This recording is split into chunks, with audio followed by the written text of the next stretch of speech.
இந்த மாதிரி இங்க பம்முறது அம்மா, இப்படி ஒரு ஆட்டோ பிள்ளைய அம்மா. இப்ப அங்கிள்னு சொல்ற, அப்ப ஆண்டின்னு சொல்ல வேண்டியதானே? ஜெயலலிதா இருக்க வரைக்கும் இப்படி. தமிழக முதல்வர் அம்மா ஜெயலலிதா அவர்களுடைய நல்லாட்சி படத்துக்கு அன்ஐடென்டிஃபைட் மெம்பர்ஸ்னால இஷ்யூ வந்திருக்கு. அவங்க அதையும் சால்வ் பண்ணுவாங்கன்னு நான் நினைக்கிறேன்.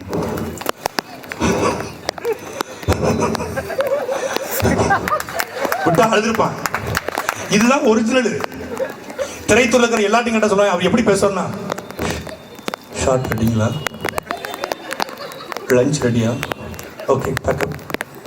இதுதான் ஒரிஜினல். எங்க அண்ணனை பார்த்திருக்கீங்களா? மேடையில் எப்படி பேசுறாரோ அப்படித்தான் கீழையும் பேசுவாரு.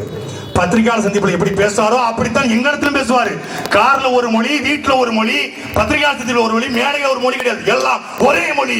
எங்கள் தாய்மொழி தமிழ் மொழி, செம்மொழி, பைந்தோமிழ் மொழிதான் ஒழிக்கும். இந்த மாதிரி இங்க பம்முறது அம்மா, இப்படி ஒரு ஆட்டோ பிள்ளைய அம்மா.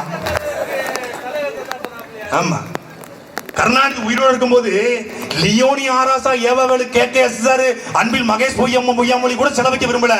கருணாநிதி உயிரோடு இருக்கும்போது கனிமொழின்னு ஒரு படங்க, ஜெய் படம்.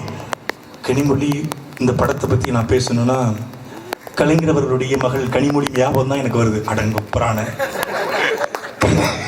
சொன்னாக்கா எனக்கு அவங்க ஞாபகம் தான் வருது. அப்பவே அவங்க கனிமொழி, கலாநிதி, தயாநிதி, உதயநிதினு அழகான தமிழ் பேர்ல வச்சாங்க. என்னோட ஒரே ஒரு கோரிக்கை தான், ஐயா கலைஞர் அவர்களுக்கு ஒரு செலவைக்கணும். செலவப்பன்னு சொன்ன அவருக்கு உன் ஓட்டா, செலவச்சா உடைப்ப அப்படின்னு சொன்ன செல்வன் சீமானுக்கு உன் ஓட்டா என்பதை நீ பாத்துக்க. யார் உங்களுக்கானவன், யார் மக்களுக்கானவன், யார் நெஞ்சுரத்துப்பா. நாங்க கருணாநிதி ஜெயலலிதா செத்து போனதுக்கு அப்புறம் கட்சி ஆரம்பிச்சு அப்படியே மக்கள் அந்த வெற்றிடத்தை நிரப்பிடலாம், ஸ்பேஸ் நிரப்பிடலாம் வந்தவங்க கிடையாது. கருணாநிதி ஜெயலலிதா உயிரோடு இருக்கும்போது திம்போடும் தைரியத்தோடும் துணிச்சலோடும் வந்தவர்கள். பேசினா ஜெயிலுக்கு போயிருவா. டேய், ஜெயிலுக்கு போய்தாண்டா கட்சியே தொடங்கப்பட்டது. ஜெயிலுக்கு போய் தான் கட்சியை கண்ண கட்டாரு. சீமானா யாருன்னு தெரியாது. சீமான சினிமாக்காரன் தானேங்கிறாங்க. சீமான ரசிகர் மன்றத்தில் இடுமானம் கார்த்திகாவும் எங்க அண்ணன் மாதவரத்தில் சேர்ந்த எங்களுடைய அண்ணன்மார்களும் இருந்தார்களா? நான் இருந்தனா? சீமான் என்ன சினிமால படம் எடுத்தாரு. ஆனால் படம் எடுத்ததனால் அவர் புகழ் அடையல. என் மீனவனை அடித்தால் சிங்கள மாணவனை அடிப்பேன் என்று சொன்னதால் சிறைப்படுத்தப்பட்டாரு. ஜெயிலிருந்து வெளியே வந்தாரு. தம்பிகள் நின்றோம், தமிழ் தேசியமாக நின்றோம். என் தலைவன் இறந்து விட்டான் என்ற செய்தி வந்தது. பிரபாகரன் என்ற தலைவனுக்கு வார்த்தையில் தான் சாவு ஒழிய வாழ்க்கையில சாவு இல்லை. என் தலைவன் வருவான் என்று முழங்கினான் அண்ணன் சீமான். அதனால போய் நின்னோம்.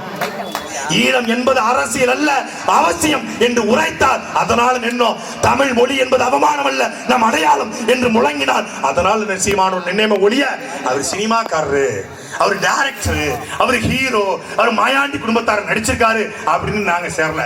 நாங்கள் சேர்ந்தது படத்துக்காக அல்ல, பிரபாகரன் படைக்காக, அரசியல் படைக்காக சேர்ந்த பிள்ளைகள் நாங்க. வித்தியாசம் இருக்கு.